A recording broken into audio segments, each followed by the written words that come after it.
Hello, Internet. Now, since my video about December 3rd, and I apologize for fibbing about the Ministry of Misinformation making up December 3rd while trying to cover the fact that I was just really too tired to make a video, it has come to my attention that you can't really just throw out the Ministry of Misinformation if, you might not be aware of it. So walk with me. Let's have a talk. Aaron Sorkin style. So, the Ministry of Misinformation is a secret organization that you may not be aware of, but is in fact extremely dangerous, possibly more dangerous than most villains of our lives could ever be. And the reason that this is they often work in collusion, is that the right word? I don't care. I'm tired. With the villains of our lives, often used as propaganda to dehumanize the enemies of war and, make them no longer a person, which is what dehumanize means, Kiri. I'm tired. I think I'm getting another cold, and this Aaron Sorkin walk and talk is just kind of making me dizzy. Maybe that's why they're not their own camera people when they do it. Misinformation is usually passed around in a way that is seemingly harmless. You see it all the time put up on Facebook in usually fake infographics or against a photograph that's supposed to be relevant, but sometimes isn't. And while the people sharing this around usually don't mean harm, it can, of course, still be harmful. One of the biggest successes of the Ministry of Misinformation is revolving around vaccines. How, you ask? Because a guy by the name of Andrew Wakefield, who I am fairly certain must have been a ministry agent of some sort, British surgeon back in the day, and I'm saying that because I can't remember the exact date. What do you want from me? My head is meh.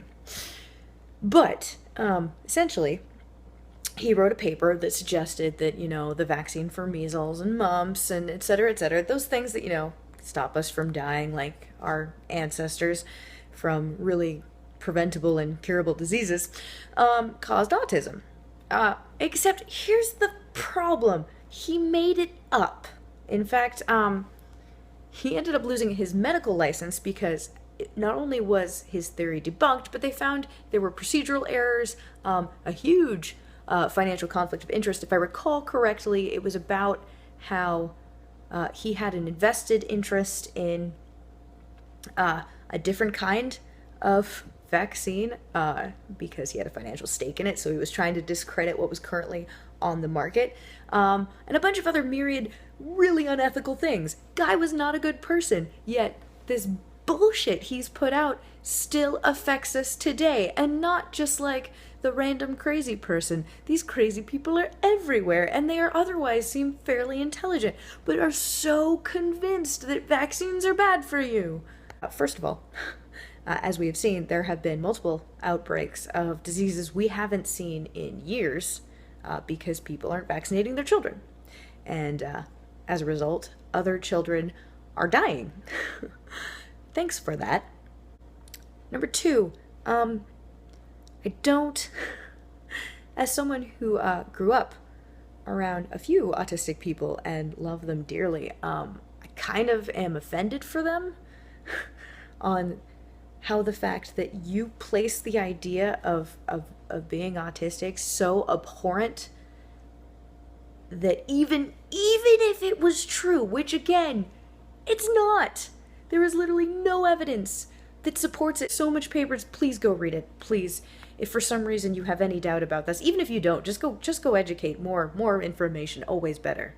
Go look at public health info. But even if it did, you're telling me that idea is so abhorrent to you that you would rather your child possibly die and other children possibly die than that scenario come true. Because holy shit, are you a terrible fucking parent if that's the case. Like, people who struggle with autism, yeah, they've got a struggle ahead of them. But you know what? They're still amazing fucking people. And they're not lepers. And they can still live fucking fantastic lives. And screw you for implying otherwise. Like, what the... which is a moot point, really, or a moo point, as Joey Tribbiani would put it. You know, like a cow's opinion. Doesn't matter, because it's just moo. Because it doesn't do that. On to the point, obviously what your friends and family post blindly to Facebook is not even remotely on par with anti-vaccination conspiracy theory and such the like, but here's the thing. Fight back against the Ministry of Misinformation. Do your research. If you see something that really kind of strikes you, but you don't actually know for a fact that it's true, like those infographics that they just look so cool and you're like, yeah, make sure you just a quick Google search before reposting. And I have fallen to this before because I've seen someone who I trusted who I assumed had already done the research, and so I'd reposted it, and that's how misinformation gets spread. Fight the fake ER tree!